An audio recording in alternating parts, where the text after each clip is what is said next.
Right now. Okay. You're on video. Okay. I'll just hold it. Now you're videotaping. Okay. Daddy. See? Yeah. Yeah. We're just doing a little bit. Okay. You want to just take a little bit? Both of you? All of you. Yeah. Pinch each. God bless you, Mom. Belinda's actually taking a pinch. Susie, come over here. That's all right. Okay. Don't worry about it. Once it's done, it doesn't matter. You ready? I'm going to take a pinch too.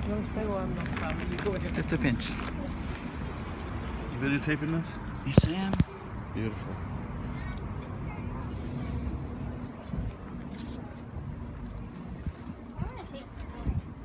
Did you do a pinch, Shanna?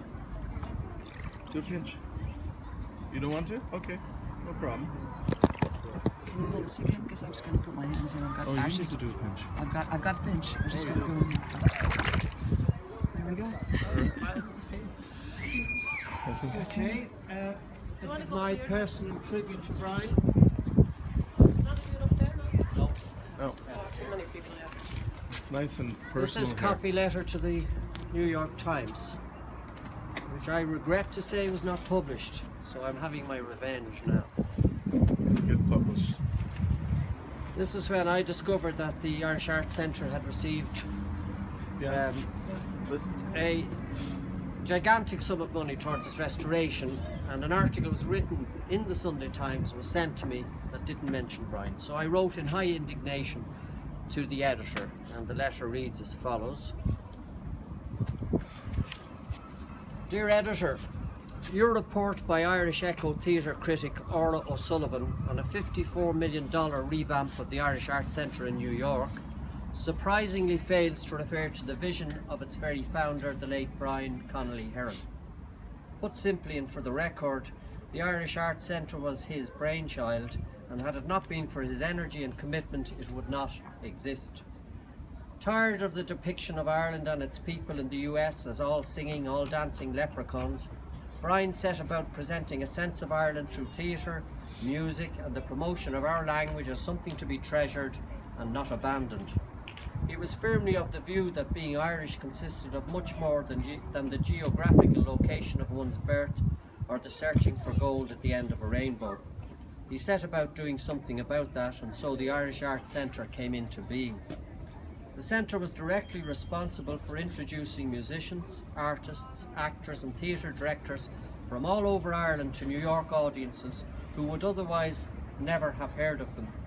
There are a great number of people on both sides of the Atlantic, too numerous to mention, who owe Brian a personal debt of gratitude to this day. It is fitting that the revamped Irish Arts Centre is scheduled to be formally reopened on the centenary of the 1916 Easter Rising, since Brian was a grandson of James Connolly.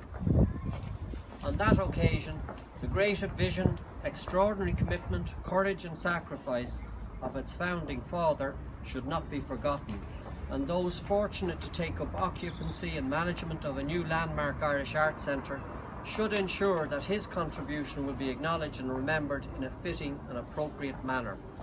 In the world of Irish culture, Brian deserves a place under the spotlight. In the Irish Arts Centre, New York, he deserves to be centre stage. Yours sincerely. Wow. Beautiful. It was never published. So, And Virginia, you sent a letter as sent well another on that one. same one, right? I wrote directly to the reporter and gave him everybody's email, you and Morgan Yeah. and Yuri, and said, please contact the family and Belinda Yeah, and I- ask for the history of the I centre. saw which your. is- I saw that. That was so beautiful. in memory of Brian, That one, I just asked her to write out the right news. Sorry, just asked her to write the right thing. When the building gets rededicated, to make sure she writes the right story about Brian having been the founder. And I just asked her to. I didn't make the centre wrong. I just said, please get it right. so in memory of Brian, who marked all of us in so many different ways, a unique character, somebody, an unforgettable person in my life, and I'm sure in all of yours. How fortunate I consider myself to have been to have crossed his path, and because of this event today, he will be forever remembered in Dublin. So thanks, Jay, and you may take up these papers. So salute to Brian. Thank you. That was beautiful. Thank you. Beautiful. And thank you so much, because it was very fitting to do this, and it makes sense. It makes sense for it to be in Dublin. Dublin was always his home. He always said, he would tell people, where are you from? And he would always say Fingersbridge. Yes. He never said Galway. He never said any other part of Ireland. He always said Fingersbridge. That's where he said he was from. And I asked him once, how come I just didn't see, I don't remember ever seeing Fingersbridge.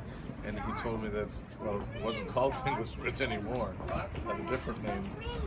Fingers, the area just became fingers. It became Fingless. And then the bridge didn't even really, people wouldn't even know where Fingersbridge No, the is. bridge wouldn't, you wouldn't connect. So, like everything my father did, no, and you're asking me for a coin at this point. I don't know, but like everything with my father, even where he was from was complicated. Even where he was from was complicated. Yes. You know what I mean? So Brian he was a very, very complicated man.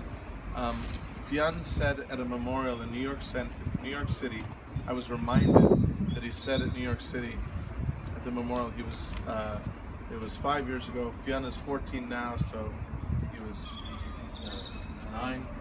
9 years old. And on the stage he said, Dajo was a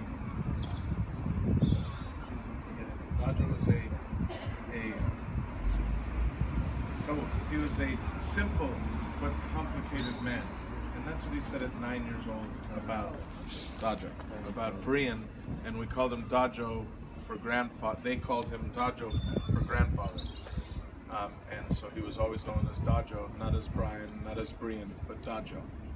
And he said Dajo was a simple but complicated man. And everybody in the place laughed and cried, because anybody who knew him would agree. So, with that, we'll go up to the statue of Lear, and I am so happy to hear the story of Lear, because now I'll never think of King Lear ever again.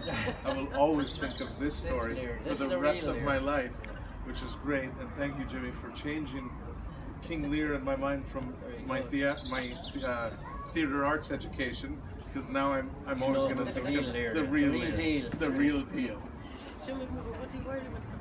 Sinead.